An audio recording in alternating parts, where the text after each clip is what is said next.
Geographic patterns in obesity-linked cancer mortality reveal a troubling landscape in the United States, where certain regions, often marked by poverty, limited healthcare access, and poor food environments, face a disproportionately high burden. Mapping these hotspots provides more than a visual cue. It offers a stark indicator of where interventions are most urgently needed and where the consequences of policy neglect are playing out in lives lost. These geographic disparities are not random. They reflect decades of systemic inequality, environmental risk factors, and uneven public health infrastructure. The southeastern U.S., particularly states like Mississippi, Alabama, Arkansas, Kentucky, and West Virginia, consistently emerges as a zone of concentrated cancer mortality related to obesity. These regions have some of the nation's highest obesity rates and, correspondingly, higher incidences of colorectal, liver, kidney, and endometrial cancers. These are also areas with persistently elevated rates of poverty, lower levels of education, higher smoking rates, and limited access to medical specialists, especially oncologists and endocrinologists. The overlap between high obesity prevalence and poor cancer outcomes is not a coincidence. It is the product of intersecting social, economic, and healthcare failures. Rural counties in the Midwest and Deep South show similar trends.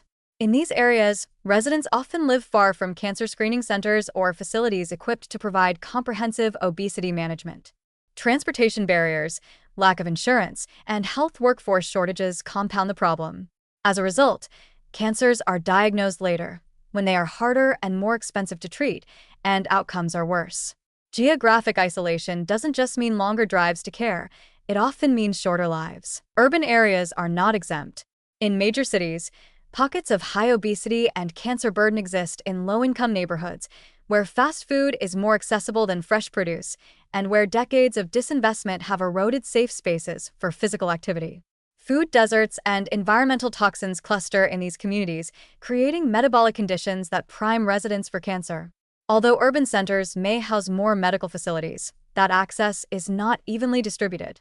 Racial and economic segregation often dictates who gets preventive care and who ends up in the emergency room with late-stage disease. Some states have tried to respond with regional initiatives, statewide cancer control plans, public education campaigns, and partnerships with local health departments, but the impact remains limited without sustained funding and broad policy reform. Efforts to integrate cancer prevention with obesity treatment are still too rare, and geographic targeting remains reactive rather than proactive. Too often, these maps become post-mortem evaluations rather than tools for early intervention. Importantly, the same maps that show where cancer deaths are rising can also guide where resources should go. Targeted interventions, such as mobile cancer screening units, community-based nutrition programs, school health initiatives, and subsidized fitness infrastructure, can be deployed in high-risk zones if governments are willing to act on the data. Yet public health responses often lag behind the epidemiological evidence, in part due to political inertia, in part due to underfunding, and in part due to corporate resistance to regulation. These geographic disparities also demand better surveillance and more granular data. Many counties still lack sufficient tracking of obesity-linked cancer rates, especially among subpopulations. Without high-quality local data, it becomes harder to identify the nuances within the crisis, such as which age groups, genders, or racial groups are most at risk in specific areas. As a result, one-size-fits-all policies dominate, failing to address the specific drivers in each hotspot. Ultimately, mapping obesity-linked cancer hotspots is not just an academic exercise, it is a call to action. These are communities where people are dying too young of largely preventable conditions. The patterns are visible, the causes are known, and yet the response remains uneven.